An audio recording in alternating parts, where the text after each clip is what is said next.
প্রিয় দর্শক বন্ধু, কেমন আছেন সকলে? আজ আমি এই ভিডিওতে দেখাবো ভীষণ সুস্বাদু তিতের ডাল কিভাবে কত সহজে তৈরি করা যায় সেটা আমি দেখাবো। এখানে আমি একটা পাত্রে 350 গ্রামের মতো মুগ ডাল নিয়েছি। এই মুগ ডালটাকে বেশ কয়েকবার জল বদলিয়ে বদলিয়ে ধুয়ে রেখেছি। অপরদিকে আমি আরেকটা পাত্রে জল গরম করতে বসিয়েছি এবং জলটাকে খুব টকবক করে জলটা ফুটছে, তো এর ভিতর আমি মুগ ডালগুলো দিয়ে দেব।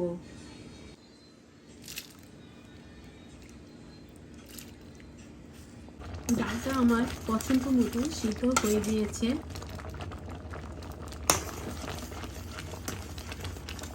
ডালটিকে নামিয়ে নিব।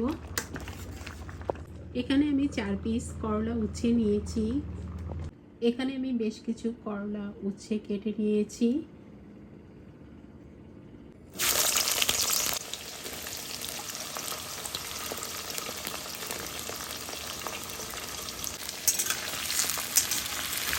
একটু নাড়াচাড়া করে দিচ্ছি।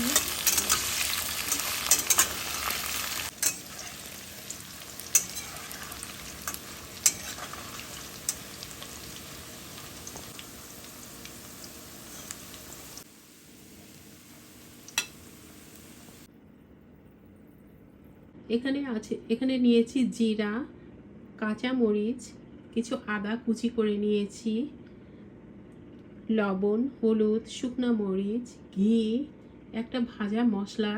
এর ভিতর আছে জিরা, ধনিয়া, শুকনো মরিচ আস্ত তেলে সেটাকে গুঁড়ো করে নেওয়া। করলা উচ্ছে ভাজাটার পরে যে তেলটা রয়ে গিয়েছে এই তেলেই কিন্তু ফোড়ন দিতে হবে, তাহলে ডালের টেস্টটা বেশি ভালো আসবে।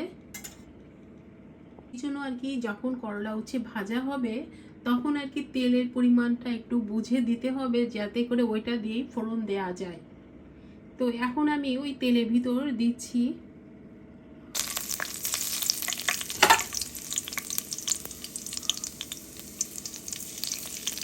এবার যেই জিরাটা একটু ভাজা ভাজা হয়ে যাবে, এবার একটু হলুদ দিয়ে দেব। এতে করে কি হবে, যেহেতু আমি একটু আদা কুচি দেব তো খুব ছিটাছিটি করে, আর কাঁচা মরিচটা দিলে তো সেইটার জন্য আর কি দিয়ে দিলাম। এবার কিছু কাঁচা মরিচ দিচ্ছি।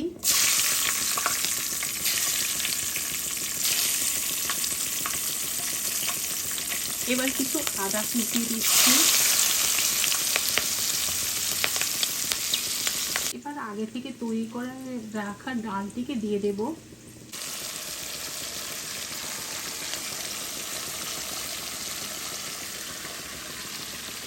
এবার ভালোভাবে মিশিয়ে দেব।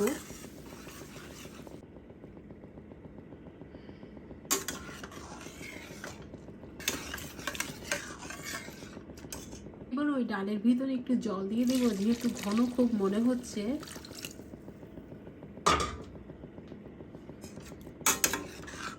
এরকম একটা টেক্সচার রাখবো। এবার আমি বাকি ইনগ্রিডিয়েন্টসগুলো দিতে থাকবো। এবার আমি হাফ চামচ থেকে একটু কম হলুদ গুঁড়া দিচ্ছি। পর্যন্ত আমি লবণটা ব্যবহার করিনি, তো প্রয়োজন মতো লবণ দেব।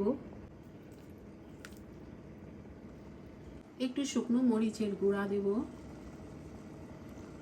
এবার একটু মিশিয়ে দেব।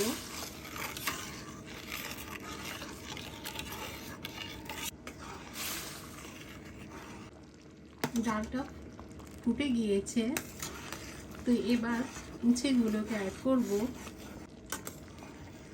ডালটা যখন এরকম টকবক করে ফুটবে তখন করলা উচ্ছেগুলো দিয়ে দিতে হবে।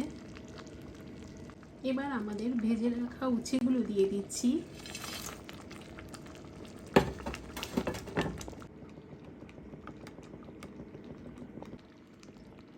এবার তৈরি করে রাখা আগে থেকে ভাজা মশলাটা দেব।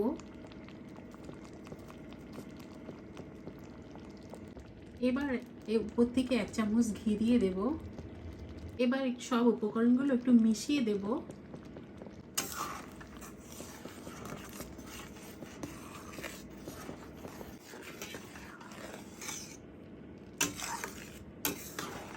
তিতের ডালটা তৈরি করার সময় উচ্ছের পরিমাণটা একটু বেশি দিলে টেস্টটা বেশি ভালো আসে।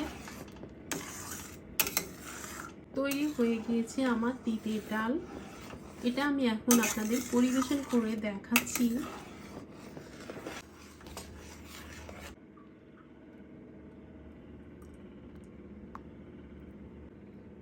এবার উপর থেকে একটু ভাজা মশলা ছিটিয়ে দিচ্ছি।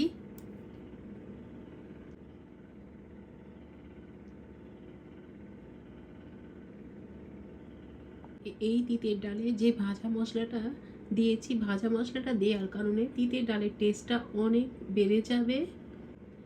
এভাবে তিতের ডাল তৈরি করলে মুখে ভীষণই ভালো লাগবে।